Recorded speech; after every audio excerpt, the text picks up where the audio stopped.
नमस्कार, मैं Suraj Pandey GS by Neeraj sir channel में आपका हार्दिक स्वागत है। कंपटीशन एग्जाम को देखते हुए आज हम आपको साइंस पढ़ाएंगे और साइंस में फिजिक्स है, फिजिक्स में पढ़ाएंगे रिफ्लेक्शन ऑफ लाइट। बहुत ही सरल भाषा में पढ़ाएंगे। अब बहुत लोगों का शिकायत ये है, बहुत कुछ लोग कहते हैं कि सर समझ में नहीं आता है रिफ्लेक्शन ऑफ लाइट, प्रकाश का परावर्तन। तो चलिए बिल्कुल सरल भाषा में समझ लीजिए। जब हम किसी बाल को फेंकते हैं तो टकरा के वापस आती है। क्या वो टकरा के वापस आ गई? तो बाल के लिए कहते हैं टकरा के वापस आ गई। लेकिन साइंस स्मार्ट होती है। लाइट इज अ फोटॉन, प्रकाश एक फोटॉन है। तो हम इसके लिए टकराने के शब्द टकरा कर आ गई ये शब्द नहीं प्रयोग करेंगे। जैसे क्या है, जब कोई लड़के ने किसी लड़की को चाहा और लड़के ने प्रपोज किया और लड़की ने एक्सेप्ट कर लिया, तब मतलब रिफ्लेक्शन नहीं हुआ। लेकिन अगर खींच के एक थप्पड़ जड़ दी तब रिफ्लेक्शन हो गया, यानी दिल उसने दिया लेकिन उसने वापस कर दिया। सारा प्यारा मोहब्बत वाला काम कैंसिल हो गया। ऐसे इसमें होता है। ठीक, अब चलिए समझ रहे हैं हम सही से। तो जब हम बाल को फेंकते हैं तो बाल टकरा के वापस आ गई। यानी अगर हम किसी दलदल पे बाल को फेंकें तो बाल टकरा के वापस नहीं आएगी, मतलब रिफ्लेक्शन नहीं होगा। टकरा कर वापस आना ये एक सिनोनिम्स है, पर्यायवाची है। टकरा के वापस आना को परावर्तन कहते हैं। परावर्तन, टकराना, परावर्तन एक दूसरे के समानार्थी शब्द हैं। कोई भी चीज जानने से पहले हमें यही जानना होता है कि उस शब्द का अर्थ पकड़ लें। उस शब्द का अर्थ अगर हम पकड़ लिए तो हमें पता चल जाएगा कि क्या है। तो जब हम किसी दर्पण पे प्रकाश डालते हैं, जैसे शीशे पे प्रकाश डालने किसे, शीशे मतलब मिरर, तो प्रकाश टकरा के वापस आई और वापस आने के इस घटना को हम परावर्तन कहते हैं। जैसे कोई रखे होंगे कहीं कहीं बाल्टी में पानी भरा रखा रहता है और सूर्य का प्रकाश पड़ता है तो क्या होता है कि देख रहे हैं कहीं उसकी परछाई फिर टकरा के वापस बन रही है। तो ये परावर्तन का घटना है। हम आजकल अगर परावर्तन ना हो तो हमें कोई वस्तु दिखी ही नहीं। हमें ये दिख रहा है, हम पढ़ा रहे हैं, हम आपको दिख रहे हैं, आप हमें दिख रहे हैं, ये पूरी घटना परावर्तन की है। जैसे अगर सरफेस स्मूथ है तो लाइट का परावर्तन हो गया, बिल्कुल हमें दिख रहा है। लेकिन अगर क्या प्रश्न ये उठता है क्या ब्लैक बोर्ड है, तो सर उस पर कुछ लोग ये भी क्वेश्चन किए, क्या सर ब्लैक बोर्ड पे प्रकाश का परावर्तन नहीं होगा? अरे भाई ऐसी बात नहीं है। अगर आदर्श रूप से देखा जाए तो एक दर्पण पे स्मूथ सरफेस पे ही होता है, चमकीले पृष्ठ से होता है। लेकिन अगर कोई कहे कि क्या सर ब्लैक बोर्ड पे नहीं होता है, तो अगर क्रिटिकल केस में देखा जाए तो भाई ब्लैक बोर्ड पे भी होता है। अगर नहीं होता तो हमें वो दिखता नहीं। परावर्तन के कारण हम ही किसी वस्तु को देख पाते हैं। अब जैसे कोई बहुत हाई क्वालिटी का पारदर्शी जो शीशा और ग्लास होता है उसे हम देखते हैं तो हमें एहसास ही नहीं होता है और हम जाके टकरा के ऐसे लड़ जाते हैं। अब जब लड़ गए इसका मतलब परावर्तन उसमें नहीं हुआ, हमें नहीं दिखा। तो ब्लैक बोर्ड पे भी परावर्तन होता है। अगर कोई कहे ये कि परावर्तन नहीं हुआ तो हम नहीं मान सकते हैं।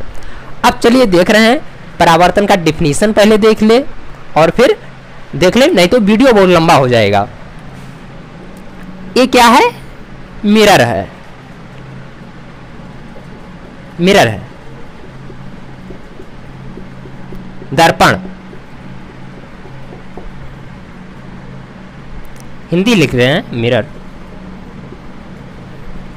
ये क्या है? दर्पण है और मिरर। और ये क्या है? ये यहाँ पे टॉर्च जला रहे हैं और प्रकाश यहाँ से आ रही है। ये क्या है? आपतित किरण है, इंसिडेंस रे, आपतित किरण है।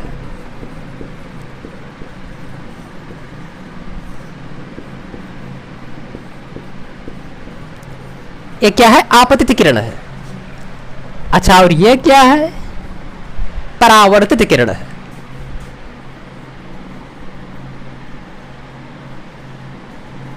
ये क्या है?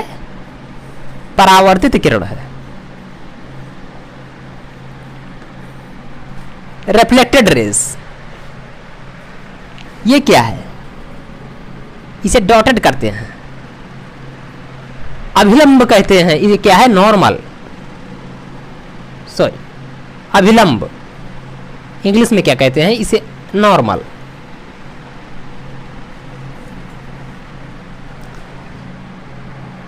आपतन कोण और परावर्तन कोण आपस में बराबर होते हैं।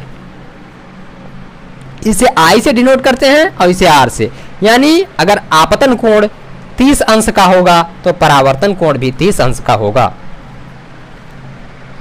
means that incidence angle is always equal to reflected angle। ठीक।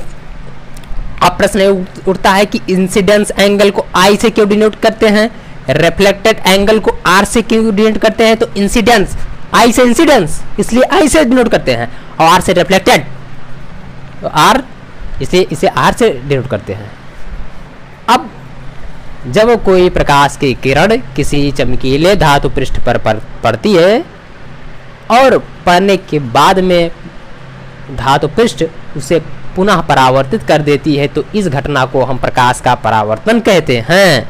ये इसका डेफिनेशन है। When light falls on a clean metal surface and light is throwing back by the surface, clean metal surface, then this phenomenon is known as reflection, and all phenomena is known as reflection of light। अब इसके यहाँ पे दो case arises होते हैं, इसके दो नियम हैं। आपतन कोण परावर्तन कोण के बराबर होता है, मतलब 30 एंगल अंश का ये है तो 30 अंश का वो होगा। ये है पहला नियम। और दूसरा नियम क्या है? आपतित किरण, इंसिडेंस रे, अभिलंब, नॉर्मल एंड रिफ्लेक्टेड रे, परावर्तित किरण, ये तीनों एक ही तल में होते हैं।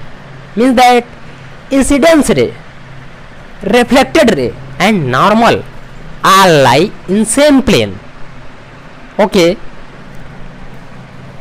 अब ये तीनों एक ही, दिख भी रहा है कि ये तीनों एक ही तल में है भाई। ये आपतित किरण, ये परावर्तित किरण और ये अभिलंब। अरे नहीं समझ में आ रहा है क्या? अब प्यार मोहब्बत की बातें करते तो सबको समझ में आ जाता। अब इससे आसान भाषा में नहीं समझाया जा सकता है। अब चलिए ठीक है, देख रहे हैं। अब फिर इसके बाद में जैसे कोई हमें दर्पण है तो हम अपना पूरा शरीर देखने के लिए अपने शरीर की लंबाई से कम दर्पण आधा होना चाहिए, तो हमें अपना पूरा शरीर दिखेगा। ठीक है, अगर हम दर्पण के तरफ 2v वेग से भाग रहे हैं, v वेग से भाग रहे हैं, तो 2v वेग से दिखाई देगा। अब यहीं पर वीडियो समाप्त करते हैं और फिर मिलेंगे, तब तक लिए जय हिंद, जय भारत।